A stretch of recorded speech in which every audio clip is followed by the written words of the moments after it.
Nigeria Securities and Exchange Commission, the SEC, has said it's going to regulate trade in digital currencies to provide protection for investors and to ensure that transactions are transparent. The Abuja-based regulator said Monday in an email statement and a tweet, we're looking at the tweet right now, the agency, that the general objective of regulation is not to hinder technology or stifle innovation, but to create standards that encourage ethical practices. The SEC had in the past, January 2017 to be exact, declined to recognize digital currencies as legal tender, with the Central Bank of Nigeria saying in 2018 that cryptocurrencies including Bitcoin, Ripple, Monero, Litecoin, Dogecoin, OneCoin, Bitcoin Cash, Ripple, there's a whole bunch of them, weren't regarded as money. Now joining me to discuss this is Peter Iye, cryptocurrency trader based in Nigeria. He's in Abuja right now. Good morning to you, Peter. Thank you so much for joining us. So 3 years ago, SEC said Nigerians should be wary of the risks of cryptocurrencies. Today, they've decided to classify them as securities. What's your take on the about face?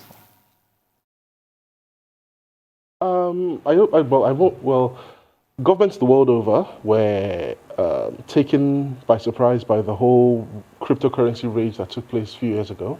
And as such, the first reaction was, okay, wait, let's see what's going on. And then it seems now they've gotten around to understanding things better, and as such are now coming up with regulations that they feel would help them manage the space and help it grow.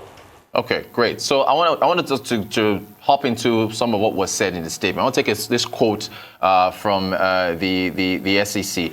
The quote, says that for the position of the commission is that virtual crypto assets are securities unless proven otherwise. Thus, the burden of proving that the crypto assets proposed to be offered are not securities and therefore not under the jurisdiction of the SEC is placed on the issuer or sponsor of said assets. Now, what I want to ask you is this for any issuer who is considering not wanting to be under the jurisdiction of the SEC, is this worth a journey taking to where you want to try and prove that your cryptocurrency is not a security? To me, it sounds almost impossible. But can they do that? Is it worth a journey worth taking? Yeah, I mean, funny enough, I think the Nigeria's take on cryptocurrency goes counterintuitive to what I believe that what the US did, in that they say cryptocurrencies are commodities, and then if you want to issue a security token, then you have to meet certain criteria. Now, the way the SEC has done it, I think it sort of reveals what their mission is with regards to regulating it in our own environment, in that it appears that the SEC is afraid of people coming up with different sorts of scams or different sorts of bogus projects and just trying to raise money and then disappearing with the money. So they are trying to say, okay, listen, anything you're issuing is going to be a security first and then prove that it is not. Now, the reason, like I said, this particular thing is just because of our peculiar environment. You couldn't, for example, say a community-based project like Ethereum. For example, you couldn't then say, okay, the community should come and prove that Ethereum is not a security, because it's not a security. It's a platform. But then Nigeria is not looking to build the next Ethereum, at least not yet anyway. And as such, the SEC right now is just issuing regulations for what they feel is the immediate threat. So would it be worth it for anyone issuing right now in Nigeria? Yes, it would, because crypto projects are going to come out from Nigeria, at least in the next, say, 3 to 5 years, are mostly going to be security based. So it's a good first step from the SEC, but I know further down the line they would most likely have to amend their regulations as the space develops further in the country. Great stuff. I want to thank you for that. Another quote here about the amount of time required to register. Let's take a look at that. So just what the part that's highlighted in yellow, existing digital asset offerings prior to the implementation of the regulatory guidelines will have 3 months to either submit the initial assessment filing or documents for registration proper, as the case may be. What do you think of that timeline from your stance? Is that too short, or is that too long, or is 3 months enough time to get those documents together for those who are already in the space ahead of the regulations? Now that's the thing. This is the usual rush to do things. You issue out a regulation today and give someone 3 months. Now, depending on the size of the project, you have projects that are, I don't know, maybe 1 million naira, 2 million naira large, and they'll have to go through documentations, probably get a lawyer, get consultants in order to meet your requirements. It's 3 months enough? I don't think it is. But then I also don't think, the SEC is going to just automatically shut down after 3 months. I mean, yes, they're giving 3 months, but I'm sure if you write to them or you start the process, they'll probably give you an extension of time if they see that things are going, if you're working towards meeting the regulations. I believe that's what they would have to do, because 3 months seems short for something you're just launching out, saying, okay, everybody come in. It's not, Gotcha. It's a bit too short for me. Thank you for that. Another quote from the SEC. There's so much in this statement. All right. Again, highlighting here. It says issuers or sponsors, startups or existing corporations of virtual digital assets shall be guided by the Commission's regulation. And the highlighted part, the Commission may require foreign or non-residential issuers or sponsors to establish a branch office within Nigeria. However, foreign issuers or sponsors will be recognized by the Commission where a reciprocal agreement exists between Nigeria and the country. How realistic is that? I mean, we're talking about virtual currencies here. How realistic is it for them to open up a branch office in Nigeria, Peter? Nigeria. Yeah, I mean, it's not even, aside from having to open up a branch office in Nigeria, I think there's something that the regulation seems to have overlooked. Like, for example, now the SEC regulates public companies, right? But then, if you're a small startup that has, I don't know, your little business that has maybe 2-3 shareholders, you're not required to meet SEC standards. The requirements for, I'm using companies now as an example.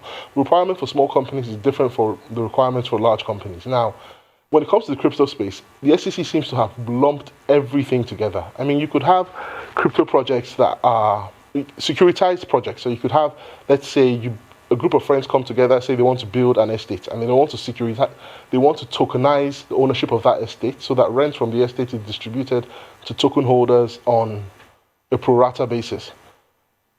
If they're like 5-10 friends, do they really need to now start going to the SEC to get regulated just because they're issuing a security token for an estate that a small group of people own? So I think the SEC needs to look towards, first of all, differentiating between small projects and projects that are targeting Nigerian masses. And secondly, with regards to this opening of offices, I think it's a bit too, I don't know how do I say this now. The barrier for entry seems a bit high for smaller people. Obviously, large players, definitely, they can afford to do that. But this is a growing space whereby anybody can start up. So they should try and maybe look at that and see if they can create softer rules for smaller players to come in. Excellent. Thank you for that. I want to bring up the US rapper T.I. He was charged by the SEC in America for his actions on Twitter regarding an ICO, initial coin offering, which they allege was fraudulent. They also said he falsely claimed to be a co-owner of the issue of the coin. He paid a fine of $75,000. In addition to, you mentioned, is this what you were referring to earlier, where you said the SEC is trying to avoid scams? Is this the kind of stuff you're talking about? Precisely. This is exactly what the SEC is going after. And it's a laudable effort. I mean, to be honest with you, I'll probably give the SEC, say, 7 or 8 out of 10. They did a very good job in terms of going after these sorts of things. But then cryptocurrency is not just about these sorts of things. So in the US, for example, almost every week you hear of someone launching a new coin and raising money, and all of a sudden the project dies, and you hear the guy has migrated to Asia or to a funny country somewhere. So yes, with regards to that, the Securities and Exchange Commission has done a good job in stopping that. But then, in stopping that, they may have also, created a higher barrier of entry for small, legitimate projects. But then again, regulations are always there for amendment. So I'm sure if people start educating them, things would most likely change. But it's a good first step anyway. Excellent. Okay, so I had a whole lot of questions, but we only got about a minute and a half, Peter. I want to ask you about what happens next. What do you want to see in the space? What's the next steps? And also, if you think that you will see more transactions, because transactions have been growing here, crypto transactions, Bitcoin in particular. What do you think happens next? I think, first of all, I'm very happy with these regulations. At least it has created a pathway for people who want to now raise money using cryptocurrency. Because up until now, there's a lot of capital locked down by people willing to invest in crypto assets. And the SEC has now said, okay, fine, if you want to do this, this is what you need to do. And that's a very good thing.